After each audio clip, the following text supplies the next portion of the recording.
हम लोग इस वक्त समता स्थल पर मौजूद है, हमारे साथ मौजूद हैं क्या नाम है सर? रामशरण राजपूत। सर आज ये जो ऑटो और कार की प्रदर्शन कर रहे हैं एक रोज का, तो क्या कारण है सर? सर सबसे बड़ा कारण ये है कि देखो दिल्ली के अंदर सीएनजी लगातार बढ़ रही है और ऑटो का, टैक्सी का, किसी का किराया नहीं बढ़ा है। तो पहली मांग तो ये है। दूसरा मांग ये है कि जो हमारा ऑटो पासिंग के लिए जाता है तो वहाँ पर इन्होंने अभी क्लास शुरू कर दिया है। हम लोग कोरोना काल से अभी मुक्त भी नहीं हो पाए पूर्ण रूप से, और ऑनलाइन उन्होंने क्लास चालू किया है। ऑनलाइन क्लास मतलब हमारे ड्राइवर जो है कुछ कम पढ़े लिखे हैं या किसी के पास टच वाला फ़ोन नहीं है तो उसमें क्लास लग नहीं सकती है। तो उसके कारण बहुत सारे लोगों पे पेनल्टी लग रही है। अच्छा, पेनल्टी इन्होंने पहले माफ़ कर रखी थी, अब पेनल्टी शुरू कर दी है। तो हमने इनको सुझाव दिया था, अगर आपके पास व्यवस्था नहीं है जब तब तक इसका क्लास को ख़त्म करो, या तुम्हारे पास अगर व्यवस्था है तो उसको ऑफलाइन करो। जितना हमारा ड्राइवर जाए, जिसका फिटनेस है, उसको उसी दिन प्रमाण पत्र मिले, जो अगले दिन उसको गाड़ी फिटनेस के लिए तैयार हो जाए। दूसरा इनको एक सुझाव और दिया था कि कमिश्नर से, जो अपना कमिश्नर हमारे हैं, स्पेशल कमिश्नर नीरज भारती जी, उनसे बात हुई थी। तो हमने कहा इसमें या तो आप डेट बढ़ाइए, तो उन्होंने कहा हाँ ये आपकी जायज़ मांग है, 1 महीने की डेट के लिए मैं बोलता हूँ। लेकिन आज तक उसमें कुछ नहीं हुआ, कम से कम 1 महीना हो भी गया तब से। तो ये मांगा है। दूसरा, ये शीशा बेल्ट जो कराते हैं ना ऑटो पे, उससे हमारी चेसी ख़राब हो जाती है। जैसे शीशा टूट जाए तो फिर उसको कटवाना पड़ता है वेल्डिंग से, पहले वेल्डिंग कराओ फिर वेल्डिंग से ही कटवाओ, तो वो शीशा टूट जाता है, तो उससे भी दिक्कत होती है। उससे बॉडी हमारी ख़राब होती है, स्क्रीन ख़राब हो जाती है, वो 4-5 हज़ार रुपये में स्क्रीन पड़ती है। तो ये इसके अलावा हिंदुस्तान में क्या कहीं भी, दिल्ली के अंदर किसी भी गाड़ी, बड़ी गाड़ियों में कहीं भी वीडियो नहीं बनती है, लेकिन सिर्फ ऑटो पर आपने देखा होगा वीडियो बनाते हैं, चारों तरफ घूम के वीडियो बनाते, जरा सी कमी हुई उसको लिए कहते ये वो। तो मतलब इसमें वीडियो क्यों बनाई जाती है? तो मुझे, हम लोगों का ये कहना, मेरा मानना है कि शायद ये सरकार वीडियो इसलिए बनवाती है कि आज कितने ऑटो पास हुए और उसमें मेरा कितना कमीशन है। इसलिए मुझे लगता है कि अपने लोगों को, अपने कार्यकर्ताओं को और खुद ऑटो वालों के द्वारा जो पैसा इकट्ठा किया जा रहा है वो सरकार तक जाता है, इसलिए इनके कोई कार्रवाई नहीं होती है। और अन्य किसी सरकार में ऐसा नहीं हुआ था, कोई वीडियो नहीं बनती थी और ना इतना भ्रष्टाचार था जितना केजरीवाल सरकार भ्रष्टाचार है। बिना पैसे एक भी काम ऑटो वाला, टैक्सी वाला नहीं करवा सकता है ट्रांसपोर्ट अथॉरिटी के अंदर।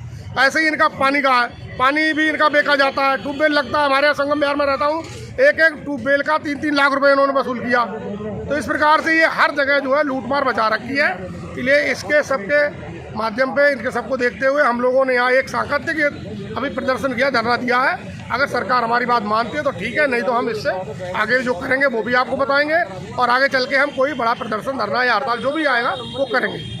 सर जिस तरीके से ऑटो वाले भी तो पब्लिक सर्वेंट की तरह काम करते हैं और उनका एक्सीडेंट हो जाता है, विकलांग हो जाते हैं, सरकार उन्हें क्यों मुआवजा नहीं देती? क्या नाम है आपका सर? मेरा नाम MS मंसूरिया है। मैं Delhi auto rickshaw taxi union का दिल्ली प्रदेश का महासचिव हूँ और दिल्ली एटेक्स से ज्वाइंट हूँ। अच्छा। मैं पिछले 30 साल से दिल्ली शहर के अंदर यूनियन चला रहा हूँ।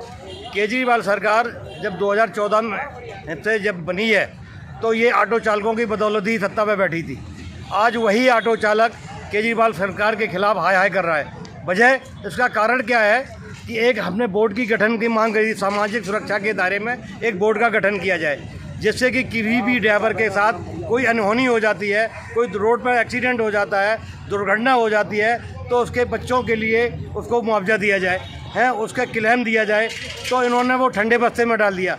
जॉइंट कमिश्नर हैं लवलेंदर कुमार, उनसे मिलने जाता हूँ तो वो मिलने से मना कर देते कि मैं किसी भी यूनियन से बात नहीं करूँगा, जिसके लिए मैंने जॉइंट कमिश्नर के खिलाफ लेफ्टिनेंट गवर्नर, चीफ सेक्रेटरी, मुख्यमंत्री, परिवहन मंत्री, ट्रांसपोर्ट कमिश्नर को उसकी कंप्लेंट दे रखी है। उसके बाद भी रिमाइंडर दे रखा है। यदि इन्होंने इस पर एक्शन नहीं लिया तो हम दिल्ली हाई कोर्ट के अंदर ये केस डाल रहा हूँ, और एक केस तो हमने पहले ऑलरेडी केजरीवाल सरकार के ट्रांसपोर्ट विभाग के खिलाफ डाल चुका हूँ, क्योंकि केजरीवाल सरकार ने भ्रष्टाचार को मुक्त करने के लिए सरकार बनाई थी। कहा था हम दिल्ली के अंदर भ्रष्टाचार मुक्त सरकार देंगे। आज सबसे बड़ा जो ट्रांसपोर्ट का व्यवसाय है, वो इंदिरा गांधी कहा करती थी कि ट्रांसपोर्ट है वो सरकार की रीढ़ की हड्डी होती है। आज वही ट्रांसपोर्टर इतना परेशान है कि उसका बुढ़ाड़ी के अंदर काम नहीं होता है। अगर वो ट्रांसफ़र कराने जाता है, अगर वो कोई ओनर 4 साल 5 साल पहले गाड़ी बेच के चला गया किसी डीलर फाइनेंसर को, और आज वो गाड़ी हम, तो वो गाड़ी फीस नहीं कटेगी तो गाड़ी ट्रांसफ़र नहीं होगी। तो हम चाहते हैं कि इसको ऑनलाइन के साथ साथ सरकार ने कहा कि घर बैठे काम होगा। हम सरकार को चैलेंज करते हैं कि कि घर बैठे काम करा के देखे। कितने ड्राइवर परेशान हैं जो गाड़ी नाम कराने के लिए घूम रहे हैं, उनकी गाड़ियाँ नाम नहीं हो रही क्योंकि पुराना ओनर मिल नहीं रहा है, उसका पता ही आता ठिकाना नहीं है। और जो मोबाइल नंबर कंप्यूटर में फीड है उसमें वो सिम बंद हो चुकी है, तो जब तक वो OTP नंबर नहीं बताएगा और तब तक वो गाड़ी उसके नाम नहीं होती। और जिन ड्राइवर मौजूद भी हैं पुराने ओनर, तो वो OTP इसलिए नहीं बता रहे हैं कि वो साइबर क्राइम आजकल चल रहा है कि क्राइम में उसके खाता खाली हो जा रहे हैं, तो इसलिए वो OTP नहीं दे रहा है। और जब तक OTP नहीं देगा तो वो फीस नहीं कटेगी। तो इसलिए हम तमाम मुद्दों को लेकर एक ही ऑनलाइन क्लास लगा दी ड्राइवरों की, जबकि इस ऑनलाइन क्लास से फिटनेस से कोई लेना देना नहीं है। इसे कहते हैं कि हम ड्राइवर, जब इनसे हमने बात करी फ़ोन के द्वारा तो कहते हैं इनके ड्राइवर के बिहेवियर के ऊपर हमने ये क्लास लगा रहा हूँ। अरे ड्राइवर क्या गारंटी है कि ड्राइवर वहाँ क्लास ऑनलाइन क्लास लगाएगा और उसके बाद आपको वो रोड पर सही चलेगा? ये तो उसकी